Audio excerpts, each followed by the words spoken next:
Hare Krishna. Welcome to Gita 365, the complete Bhagavad Gita study course. तो पिछले session में हम लोग भगवद गीता के चौथा अध्याय के श्लोक संख्या 32 तक पढ़े थे। आज पढ़ेंगे श्लोक संख्या 33 और 34। क्या गुरु की आवश्यकता है भक्ति में आगे बढ़ने के लिए? और एक सच्चा गुरु की क्या पहचान होता है? कहाँ हमें मिलेगा एक सच्चा गुरु? आज के कलयुग में जो है जगह जगह पे ढोंगी गुरु मिलते हैं, नहीं? तो हमें एक सच्चा गुरु कैसे प्राप्त होगा? कहाँ ढूंढेंगे हम? और एक सच्चा शिष्य का क्या पहचान होता है? तो ये सारे प्रश्न के उत्तर आज की सेशन में हमें प्राप्त होगा।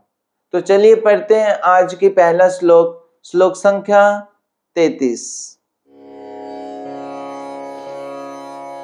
श्रेयान् द्रव्यमयाद्यज्ञ ज्ञानयज्ञ परन्तप सर्वकर्माखिलं पार्थ ज्ञाने परिसमाप्यते। अनुवाद। हे परंतप, द्रव्य यज्ञ से ज्ञान यज्ञ श्रेष्ठ है। हे पार्थ, अंततोगत्ता सारे कर्म यज्ञों का अवसान दिव्य ज्ञान में होता है। तो इस श्लोक में अब भगवान यज्ञ के जो वर्णन पहले ऑलरेडी कर चुके हैं, उन सारे यज्ञ का जो है उद्देश्य वो बता रहे हैं। तो भगवान कह रहे हैं कि सारे यज्ञ का जो अल्टीमेटली जो है एडवांसमेंट कहाँ तक होना चाहिए कि वो ज्ञान में, दिव्य ज्ञान में जो है का स्तर पर पहुंचना चाहिए। तो जो भी यज्ञ कर रहे हैं, सारे यज्ञ करते करते करते करते उनका ज्ञान का वृद्धि होना चाहिए कि वो किस लिए यज्ञ कर रहे हैं और इस यज्ञ के द्वारा वो क्या प्राप्त करना चाहते हैं।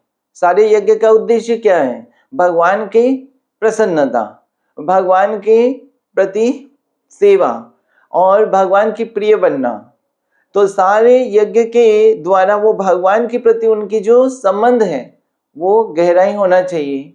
तो इस ज्ञान में जो है आना चाहिए सारे यज्ञ के द्वारा। तो यज्ञ करते करते, ये जब यज्ञ का विधान वेदों में दिया है, तो जब यज्ञ करेंगे तो यज्ञ करते करते वो ज्ञान के स्तर पर आने हैं। तो ज्ञान के स्तर पर आने से क्या होगा कि उनको मुक्ति प्राप्त होगा। जब वो ज्ञान के स्तर पर आके दिव्य ज्ञान को प्राप्त करेंगे और फिर उस स्तर पर वो यज्ञ को करेंगे तो क्या होगा? वो मुक्ति प्राप्त करेंगे, जो कि इस मनुष्य जीवन का उद्देश्य है। जो हमने कल की सेशन में देखा था, 4 पुरुषार्थ हैं और उसके अंतिम लक्ष्य क्या है? मोक्ष, मुक्ति। तो वो मुक्ति को प्राप्त करेंगे और मुक्ति का भी उद्देश्य क्या है? अल्टीमेटली भगवान के साथ दिव्य प्रेममय सेवा में लगना। तो इस यज्ञ के जो है ये अल्टीमेट लक्ष्य है। पहले यज्ञ से शुरू होते हैं, कर्म से शुरू होती है, तो कर्म के द्वारा यज्ञ करते हैं, करते करते वो ज्ञान के स्तर पर आते हैं और फिर वो मुक्ति प्राप्त करते हैं और मुक्ति के द्वारा वो भगवान की दिव्य प्रेममय सेवा में लग जाते हैं। तो अब भगवान ये पे ये कह रहे हैं कि जो यज्ञ कर रहे हैं, अगर कोई यज्ञ कर रहा है लेकिन ज्ञान के स्तर पर नहीं है, तो उसको क्या कर्म यज्ञ बोल सकते हैं कि केवल वो कर्म ही कर रहे हैं, वो ज्ञान उसमें है नहीं। तो बिना ज्ञान पे जस्ट वो एक्टिविटी कर रहे हैं, एक्सटर्नली वो एक्टिविटी कर रहे हैं, उनको पता नहीं वो क्यों कर रहे हैं। तो ऐसे जो यज्ञ है उसको कहते हैं कर्म यज्ञ। और जो करते करते उनको ज्ञान की उपलब्धि हो जाती है और ज्ञान के आधार पर वो कार्य को कर रहे, वही कार्य कर रहे, वही यज्ञ कर रहे हैं, वही कर्म कर रहे हैं, लेकिन वो ज्ञान में स्थित होकर कर रहे हैं। तो वो जो यज्ञ है, जो ज्ञान की स्थिति में कर रहे हैं, वो यज्ञ भगवान कह रहे हैं कर्म यज्ञ से श्रेष्ठ है, क्योंकि वही यज्ञ क्या है, मुक्ति प्रदान कर सकते हैं, वही यज्ञ आध्यात्मिक प्रगति करा सकते हैं। तो ऐसे हम देखते हैं कई लोग जो हैं वो यज्ञ तो कर रहे हैं, आध्यात्मिक कार्य भी कभी करते हैं, लेकिन उनको पता नहीं होता है ये कार्य क्यों कर रहे हैं। जो भी कर रहे हैं बस कर रहे हैं, सब कर रहे हैं इसलिए हम कर रहे हैं। तो उसको कहते हैं एक तरह से ब्लाइंड फेथ, कि बस हमें करना है, कर दिया। तो उससे लाभ तो होगा, लेकिन भगवान के लिए उतना लाभ नहीं होगा। तो अगर वो ज्ञान पे, भगवान के विषय में ज्ञान नहीं है, उस यज्ञ के जो असली उद्देश्य भगवान की संतुष्टि के लिए उस भावना से उस यज्ञ को नहीं कर रहे हैं, तो उसमें उनका आध्यात्मिक प्रगति नहीं होगा। क्योंकि आध्यात्मिक प्रगति तो भगवान के प्रति उनका प्रेम और संबंध गहराई होने के लिए। तो जब भी हम भगवान के ज्ञान को, भगवान को माइंड में रखते हुए उसको करते हैं, तो भगवान के प्रति हमारा क्या है, समर्पण, प्रेम, ये सब बढ़ता है। अदरवाइज वो कार्य जो है एक तरह से सिंपली मैकेनिकल और बाहरी कार्य रह जाता है। तो वो कर्म कांड की कैटेगरी में रह जाता है, फिर वो मुक्ति के स्तर पर नहीं पहुंच पाएगा। तो लाभ तो होगा, लेकिन उतना ना लाभ नहीं होगा। इसलिए भगवान कह रहे हैं कि जो कर्म यज्ञ करते करते उनको धीरे धीरे ज्ञान के स्तर पर आना चाहिए। और ये प्रोसेस भी ऐसे बना हुआ है कि जब वो यज्ञ को एक प्रामाणिक सोर्स से उस यज्ञ को करेंगे, किसी के गाइडेंस में करेंगे, तो धीरे धीरे वो ज्ञान उनको प्राप्त होगा। तो इस प्रकार से यज्ञ भगवान कह रहे हैं कि यज्ञ का उद्देश्य है धीरे धीरे उनको नॉलेज होना चाहिए, और नॉलेज से फिर उस यज्ञ को करेंगे। तो इसीलिए हमें जब भी कोई ऐसे यज्ञ करते हैं, कार्य करते हैं, हमें जो है उसकी अल्टीमेट उसका उद्देश्य को जानना चाहिए। और इसीलिए हमें क्या करना चाहिए, हमें इस भगवत गीता का, भागवतम के शास्त्र के अध्ययन करना चाहिए, क्योंकि हमें पता हो हम उस चीज को क्यों कर रहे हैं। ठीक है, तो चलिए पढ़ते हैं अगली श्लोक, श्लोक संख्या 34। तद्विद्धि प्रणिपातेन परिप्रश्नेन सेवया उपदेक्षन्ति ते ज्ञानम ज्ञानिनस्तत्त्वदर्शिना। अनुवाद: तुम गुरु के पास जाकर सत्य को जानने का प्रयास करो, उनसे विनीत होकर जिज्ञासा करो और उनकी सेवा करो। स्वरूप सिद्ध व्यक्ति तुम्हें ज्ञान प्रदान कर सकते हैं, क्योंकि उन्होंने सत्य का दर्शन किया है। तो यहाँ पे भगवान बता रहे हैं कि ज्ञान को कैसे प्राप्त करें। हम लोग यज्ञ तो कर रहे हैं, लेकिन उसके उद्देश्य क्या है, ज्ञान तक पहुंचना। लेकिन वो ज्ञान कैसे आएगा, अपने आप आएगा हमारे पास? हम स्वयं उस दिव्य ज्ञान को प्राप्त कर सकते हैं? तो भगवान कह रहे हैं नहीं, उस दिव्य ज्ञान को प्राप्त करने का जो विधि है वो भगवान इस श्लोक में दे रहे हैं। ये बहुत ही महत्वपूर्ण श्लोक है। तो भगवान क्या कह रहे हैं कि इस दिव्य ज्ञान को प्राप्त करने के लिए हमें कहाँ जाना है। वो कह रहे हैं गुरु के पास जाओ। तो अक्सर कई लोग पूछते हैं कि हमें आध्यात्मिक जीवन में प्रगति करने के लिए क्या गुरु की आवश्यकता है? क्या बिना गुरु के हम आध्यात्मिक जीवन में प्रगति नहीं कर सकते हैं? क्या हम बिना गुरु के भगवान को प्राप्त नहीं कर सकते हैं? अगर हम शास्त्र का अध्ययन करें अच्छे से और हम जो है शास्त्र के हिसाब से चले, तो यहाँ पे भगवान कह रहे हैं कि नहीं, हमें गुरु के पास जाना आवश्यक है। क्योंकि आध्यात्मिक प्रगति जो है वो केवल थ्योरी नहीं है कि हम श्लोक को याद कर लें और उसी से हमारा आध्यात्मिक प्रगति हो जाएगा। आध्यात्मिक प्रगति हमारे चेतना की प्रगति है, और वो गुरु के मार्गदर्शन में, गुरु के माध्यम से ही संभव हो सकता है। भगवान ने ऐसा ही सिस्टम बनाया, ऐसे सिस्टम के माध्यम से ही हमें उसको प्रगति कर सकते हैं। तो इवन भौतिक जगत में ही हम देख सकते हैं, अगर कोई एक डॉक्टर बनना चाहता है, अच्छा डॉक्टर बनना चाहता है, क्या वो सिर्फ मार्केट से बुक खरीद ले और वो पढ़ ले, क्या अच्छा डॉक्टर बन जाएगा?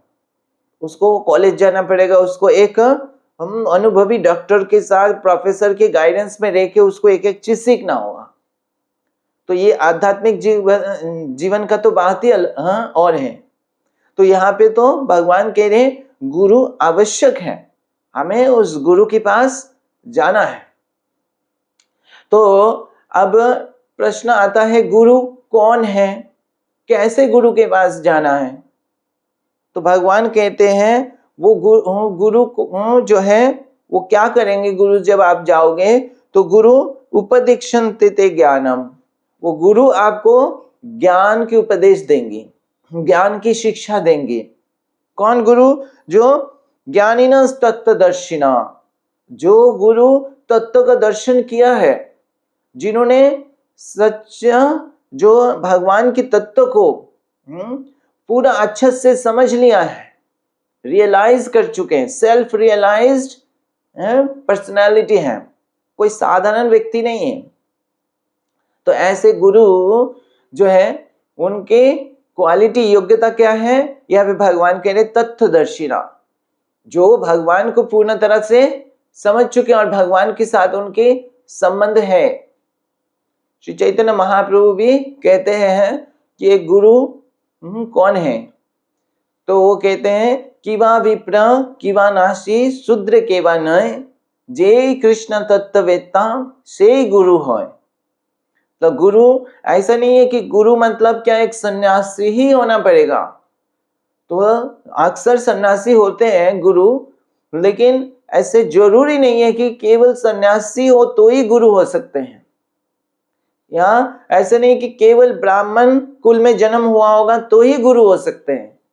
अगर कोई शूद्र घर में जन्म लिया तो गुरु नहीं हो सकते, ऐसा नहीं है। अक्सर कई लोग सोचते हैं कि गुरु मतलब भारतीय ही होना चाहिए, या गुरु मतलब ब्राह्मण में ही होना चाहिए, गुरु का ऐसे रूप होना चाहिए। तो ऐसी बात नहीं है। वो क्या कह रहे हैं, क्या ब्राह्मण हो, सन्यासी हो या शूद्र हो, जो कृष्ण को जानते हैं, जो भगवान को जानते हैं, वही वास्तव में गुरु है। तो भगवान को जानने वाला गुरु कौन है?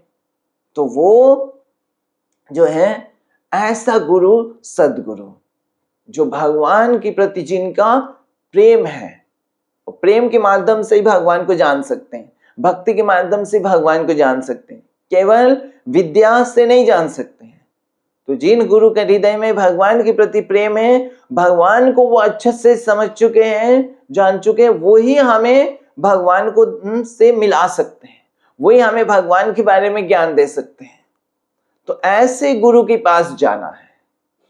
तो ऐसे गुरु कहाँ मिलेंगे? इस संसार में बहुत ढोंगी गुरु हैं जो केवल धन चाहते हैं शिष्य से। तो ऐसे गुरु जो है प्राप्त करना एक भाग्य की बात है। तो ऐसे गुरु कहाँ हम ढूंढेंगे और हमें कैसे पता चलेगा ऐसे गुरु का क्या लक्षण है? तो हमें ऐसे गुरु ढूंढने एक तरह से मुश्किल है, इतना बड़ा पृथ्वी है और गुरु को पहचानना और गुरु को ढूंढना बहुत मुश्किल है। तो ऐसे तो देखा जाए बहुत जगह जगह पे गुरु मिलेंगे, लेकिन ये सारे क्या होंगे?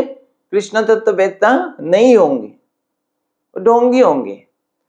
तो श्रील प्रभुपाद के एक शिष्य श्रील प्रभुपाद से पूछे कि ऐसे ही सेम प्रश्न पूछे कि हम एक सच्चा गुरु को कैसे पहचानेंगे और कहाँ ढूंढेंगे, हम जाके कैसे हमें प्राप्त होगा? तो श्रील प्रभुपाद कहते हैं कि एक सच्चा गुरु बहुत दुर्लभ है इस संसार में, लेकिन वो आपको प्राप्त होगा अगर आपकी हृदय में तीव्र इच्छा है। तो आपका हृदय में एक सच्चे गुरु की तलाश है, तो भगवान आपको उसमें मदद करेंगे। भगवान की कृपा से ही आपको सच्चे गुरु मिल सकते हैं, भगवान की कृपा के बिना नहीं मिल सकते। तो यहाँ पे भगवान को हेल्प करना पड़ेगा, और भगवान हेल्प तभी करेंगे जब देखेंगे हमारे हृदय में हम ऐसे ही गुरु ढूंढना चाहते हैं जो हमें भगवान तक ले जा सके। हमारा हृदय जो है सच्चा है कि हम ऐसे गुरु से शिक्षा लेना चाहते हैं और भगवान को प्राप्त करना चाहते हैं। अदरवाइज प्रभुपाद कहते हैं, अगर आप चाहते हैं कि आपको ऐसे गुरु मिले जो आपको जो भी आप गलत भी कार्य कर रहे तो आपको करने दे, आपको टोके नहीं, आपको कोई करेक्ट नहीं करे, तो भगवान फिर आपको ऐसे ढोंगी गुरु के पास ही ले जाएंगे। और उससे आपको क्या लाभ होगा? कोई लाभ नहीं होगा, क्योंकि वो भगवान के बारे में जानते नहीं, दिव्य ज्ञान आपको दे नहीं सकते। वो केवल एक फैशन की तौर पे रह जाएगा, कि एक फॉर्मेलिटी में रह जाएगा कि गुरु है, लेकिन उसका कार्य कुछ भी नहीं हो रहा है। तो गुरु का कार्य क्या है? तत्वदर्शी, उपदेश देना और भगवान तक पहुंचाना, ये गुरु के महान कार्य होता है। और इसलिए ऐसे गुरु की संधान करने के लिए जो है प्रयास भी करना है और भगवान की कृपा भी चाहिए। तो गुरु को, सच्चा गुरु का पहचान होनी चाहिए, और पहचान भी शास्त्र में दिया है। और इस श्लोक में श्रील प्रभुपाद बताते हैं कि गुरु जो एक अच्छा शिष्य रहे हैं, वो गुरु भी अपने आप नहीं गुरु बन जाते हैं, केवल अपने मन ढंग से प्रोसेस बना के गुरु नहीं बन जाते। एक गुरु वो अपने गुरु से एक सच्चा शिष्य बनके उस गुरु से उन ज्ञान को प्राप्त किया, उस रियलाइजेशन को प्राप्त किया, तो वो सच्चा शिष्य है। और ऐसा गुरु जो परंपरा से ज्ञान को प्राप्त किया, वो ही सच्चा गुरु है। तो गुरु का पहचान होना चाहिए। श्रील प्रभुपाद कहते हैं, अगर आपको डायमंड खरीदना है तो आपको डायमंड का थोड़ा पहचान होना चाहिए, क्योंकि वो हर जगह पे ऐसे नहीं मिल जाएगा, आपको हर जगह पे नकली डायमंड मिलेगा। लेकिन जब अगर आपको पूरा हृदय में सच्चा इच्छा है कि हमें सच्चा गुरु ही चाहिए और आप प्रयास कर रहे हैं, तो भगवान की कृपा से ऐसे गुरु प्राप्त हो जाएगा। श्रील प्रभुपाद के कई शिष्य थे जो ऐसे सच्चा गुरु ढूंढ रहे थे, और वो कई जगह पे गए, हिमालय में गए, अलग अलग गुरु से मिले, अलग अलग जो है साधु से मिले, लेकिन वो देख पा रहे थे कि वो तत्वदर्शी नहीं है, भगवान के प्रति उनकी प्रेम नहीं है। ऐसे तो बहुत तपस्या कर रहे हैं, बहुत सारे उनकी ख्याति भी है, लेकिन उनके हृदय में भगवान के प्रति प्रेम उस लेवल पे नहीं है। तो वो समझ गए, और फिर वो ढूंढते रहे, लेकिन फाइनली वो श्रील प्रभुपाद से मिले, और जैसे ही प्रभुपाद से मिले वो समझ गए कि यही मेरा गुरु है। तो ये भगवान फिर उनको हेल्प करते हैं। तो इस तरह से हमें सच्चा गुरु प्राप्त हो सकता है। लेकिन प्रश्न यही है, क्या हम सच्चा गुरु को ढूंढ रहे हैं? हमें ऐसे सच्चा गुरु ही चाहिए, क्या हम उसके लिए सिंसियर हैं? तो अगर है तो भगवान हमें हेल्प करेंगे। फिर भगवान क्या कहते हैं, जब हमें ऐसे गुरु मिल जाते हैं तो हमें एज ए शिष्य के रूप में हमें कैसे उनको अप्रोच करना है, किस तरह से हम उनसे ज्ञान को ग्रहण करें। तो ऐसे नहीं है कि सिर्फ जाए और ज्ञान ले लें हम, तो वो लेंगे तो वो ज्ञान आएगा भी तो वो कार्य नहीं करेगा। उस ज्ञान की जो सीक्रेट है कि ज्ञान हमें ऐसे तो थ्योरी तो मिल जाएगा, आपको कहीं भी मिल जाएगा, लेकिन उसके साथ क्या है, उसकी पोटेंसी, उस ज्ञान को कैसे रियलाइज करना, उसकी सीक्रेट भी चाहिए। और वो हमें कैसे मिलता है ना, वो गुरु की कृपा से हमें प्राप्त होता है। और गुरु की कृपा क्या है, भगवान से आ रहा है, तो वो कृपा के साथ उस ज्ञान को लेना है, तब जाके उस ज्ञान कार्य करता है। तो वो कृपा कैसे प्राप्त होगा, वो भगवान कह रहे हैं कि उस भावना से हमें गुरु के पास जाना है। तो कैसे जाना है, तो तद विधि प्रणिपातेन, तो गुरु के पास विनीत होकर पहुंचना है, गुरु को प्रणाम करना और गुरु के सामने विनम्र भाव को मेंटेन करना कि गुरु को समझना कि गुरु का पास क्या है, भगवान के ज्ञान है जो हमारे पास नहीं है। हो सकता है भौतिक दृष्टि से हम बहुत ज्यादा एजुकेटेड है, पीएचडी है, साइंटिस्ट है, कुछ भी हो, लेकिन भगवान के विषय में गुरु का ज्ञान मेरे से बहुत ज्यादा है। वो भगवान को जानते, जीवन को, सत्य को जानते हैं, कैसे जीवन की जो समस्या है उसको कैसे पार करना है वो जानते हैं, जो हम नहीं जानते। तो हमें उनसे ज्ञान लेना है। हम उनके सामने बहुत हम छोटे हैं, कम अनुभवी हैं। तो इस तरह से विनम्र भाव से गुरु का पास पहुंचना है, विनम्र भाव से उनके जो है उनसे ज्ञान को ग्रहण करना है। तो ये सबसे पहला स्टेप है एक शिष्य का, कि गुरु के सामने ऐसे नहीं कि गुरु के सामने जाके अपना बड़प्पन दिखाना। तो अपने बड़प्पन दिखाने का मतलब वो अज्ञानी है, वो शिष्य अज्ञानी है, उसको पता ही नहीं है गुरु का क्या पोजीशन है और उनका क्या है। इस संसार में गुरु की पोजीशन सबसे ऊंचा है, वो भगवान की डायरेक्ट प्रतिनिधि है। भगवान को समझने का जो कला है वो गुरु के पास दे रखा है, भगवान ने एम्पावर कर रखा है। तो इसीलिए गुरु की पोजीशन जो है वो भगवान की सबसे प्रिय है गुरु। तो भगवान जैसे ही गुरु को सम्मान करना है और गुरु की जो है अधीन में रह के हमें उसको सीखना है। तो ऐसे विनम्र भाव से गुरु के को अप्रोच करना। दूसरा क्या है, परिप्रश्नेन सेवया। तो गुरु से प्रश्न पूछना चाहिए, लेकिन साथ साथ क्या करना है, सेवा करना है। तो प्रश्न कैसे पूछना है, ऐसे नहीं है कि जो है आर्गुमेंट्स करे गुरु से जो है अपना जो भी डाउट्स हैं जो गुरु समझा रहे, क्योंकि दिव्य ज्ञान ये भौतिक ज्ञान है नहीं, तो उसको समझने में कई सारे प्रश्न आ सकता है, संशय आ सकता है।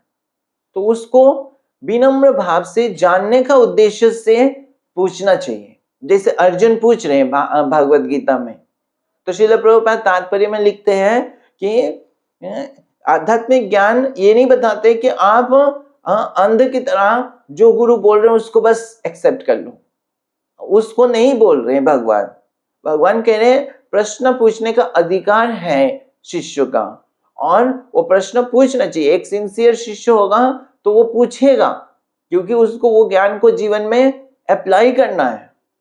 तो वो अगर सच्चा इच्छा से प्रश्न पूछता है तो गुरु प्रसन्न होते हैं। अगर इस प्रश्न जो है वो गुरु को समझ में आ जाता है कि शिष्य जो है वो किस भाव से प्रश्न पूछ रहा है। श्रीमद् भागवतम में भी ऐसे वर्णन आते हैं, जो सुखदेव गोस्वामी को परीक्षित महाराज प्रश्न पूछते हैं और सुखदेव गोस्वामी प्रसन्न होते हैं, बोलते हैं ये सब प्रश्न बहुत अच्छे प्रश्न है। तो इस प्रकार प्रश्न जब गुरु देखते हैं शिष्य सच में जेन्युइनली उनका डिजायर है तो गुरु प्रसन्न होते हैं। तो प्रश्न पूछना चाहिए, लेकिन विनम्र भाव से जानने का उद्देश्य से पूछना है। अब प्रभुपाद कह रहे हैं कि सिर्फ प्रश्न पूछने से नहीं होगा, प्रश्न के साथ साथ क्या होना चाहिए, सेवा होना चाहिए। प्रश्न पूछने का अधिकार उन्हीं का होता है जो गुरु की सेवा कर रहे हैं। तो गुरु के पास जब आते हैं सिर्फ ऐसे नहीं गुरु से ज्ञान लेके चले जाना, गुरु के पास आते हैं गुरु की सेवा करने के लिए। तो गुरु की सेवा करना जो है वो इस भक्ति का सीक्रेट है कि गुरु की सेवा करना। तो हम क्या सेवा कर सकते हैं, गुरु की जो भी आदेश है उसको पालन करना। और उसको करने के लिए कई कष्ट होता है, कभी शारीरिक कष्ट होगा, मन का कष्ट हो सकता है। तो ये सारे कष्ट को सहन करते हुए गुरु की सेवा करना। और सेवा कैसे, ऐसे नहीं कि बड़े बड़े सेवा ही करना। हो सकता है गुरु छोटे से कोई सेवा दे और वो छोटा सेवा भी हमें करने के लिए तैयार होना चाहिए। ये नहीं कि हम तो इतना पढ़े लिखे हैं, हम ये छोटा सेवा कैसे करेंगे। जैसे मंदिर का मार्जन करो, तो मंदिर के मार्जन करने के लिए सफाई करो। अब वो सफाई हम इतना पढ़े लिखे, हम क्यों सफाई करें, ऐसे नहीं। तो गुरु जो भी आदेश दे रहे हैं उसके माध्यम से गुरु वास्तव में हमको शुद्ध करते हैं। तो जब आप गुरु के आदेश के अनुसार ऐसे कार्य करते हैं, चाहे वो छोटा हो चाहे बड़ा हो, उससे हमारा अहंकार टूटता है, अहंकार दूर हो जाता है और हम शुद्ध होने लगते हैं। और ये सेवा भाव जो है, सेवा इतना ऐसे सेवा करनी है उस उद्देश्य से कि हम इस सेवा के द्वारा गुरु को प्रसन्न करना है। ये नहीं कि सिर्फ दिखाने के लिए हम कितना अच्छा सेवा कर सकते, अल्टीमेटली गुरु क्या चाहते हैं और वो कार्य को इतना अच्छा से करे, प्रेम से करें कि गुरु उसको देख के प्रसन्न हो जाए। अगर गुरु प्रसन्न हो जाते हैं तो उसी गुरु की प्रसन्नता जो है वो ही सीक्रेट है। उसी जैसे प्रसन्न होंगे तो भगवान प्रसन्न हो जाते हैं, और भगवान प्रसन्न होते हैं तो कृपा जो है, भगवान की कृपा गुरु के माध्यम से आ जाता है। और जैसे ही कृपा आ जाता है तो फिर हम जो ज्ञान को प्राप्त कर रहे हैं उस ज्ञान को हम समझ सकते हैं, अदरवाइज उस ज्ञान को हम रियलाइज नहीं कर पाएंगे। तो इसीलिए गुरु जो है जान के कभी कभी शिष्य को ऐसे सेवा में लगाते हैं जो तुच्छ सेवा है, परीक्षा लेते हैं। तो श्रील जीव गोस्वामी जब रूप गोस्वामी के पास आए तो रूप गोस्वामी को गुरु रूप में स्वीकार किए, लेकिन जीव गोस्वामी इतना विद्वान थे, वो बनारस से वो बहुत पूरा वेदांत के एक्सपर्ट दक्ष बन गए। वो आए तो रूप गोस्वामी ने उनको बिल्कुल जो है छोटे छोटे तुच्छ तुच्छ सेवा दिया कि मंदिर की मार्जन करो, भगवान की आरती की बर्तन धो, जल लेके आओ, इस टाइप से उनके ज्ञान को यूज करने का, उनकी जो विद्वत्ता को यूज करने की सेवा नहीं दी है, बिल्कुल पहले सबसे पहले ऐसे छोटी छोटी सेवा दिया। और जीव गोस्वामी ने बहुत प्रेम से वो सारे सेवा किए, क्योंकि वो जानते हैं कि भक्ति का मतलब क्या है। भक्ति का मतलब दिखावा नहीं है, भक्ति का मतलब गुरु की सच्चे सेवक के रूप में सेवा करना। और हमारा असली परिचय क्या है, यही है कि भगवान की सेवक है। तो भगवान की सेवक मतलब गुरु की सेवक है। तो भगवान की सेवा हम कैसे करेंगे, गुरु की सेवक के रूप में गुरु को सेवा करेंगे, गुरु के माध्यम से भगवान तक पहुंचती है। तो इस तरह से हम जब करते हैं तो फिर गुरु की कृपा से हम उस ज्ञान को प्राप्त कर सकते, रियलाइज कर सकते हैं। और इसीलिए ये जो विधि भगवान बता रहे हैं कि ये विधि जो है, ये ही विधि के द्वारा हम ज्ञान को प्राप्त कर सकते हैं। आप श्रील प्रभुपाद कहते हैं जो गुरु हैं उन्होंने भी इसी विधि का पालन करके उन्होंने भी वो तत्वदर्शी ज्ञान जो है प्राप्त किया, भगवान को रियलाइज कर पाए। तो वो भी जब शिष्य थे तो उन्होंने भी ऐसे ही सेवा के द्वारा अपने गुरु को प्रसन्न किया और विनम्र भाव से गुरु से प्रश्न पूछ के उस ज्ञान को प्राप्त किया। तो उन्होंने भी एक सच्चा शिष्य बन के उसको प्राप्त किया। और अब ऐसे गुरु से हम जो है दिव्य ज्ञान को इस प्रोसेस से प्राप्त करें। तो गुरु हम प्राप्त करना इतना आवश्यक है, उसके बिना नहीं हो सकता। भगवान ने कहा कि भगवान की कृपा से हमें ऐसे सच्चे गुरु मिलते हैं और फिर सच्चे गुरु की कृपा से हमें भगवान की रियलाइजेशन होती है। तो इसीलिए गुरु प्राप्त करना, गुरु को ढूंढना हमारे लिए आवश्यक है। और इसलिए भगवान जब स्वयं भी आते हैं इस भौतिक जगत में लीला करने के लिए, तो भी भगवान भी गुरु को धारण करते हैं।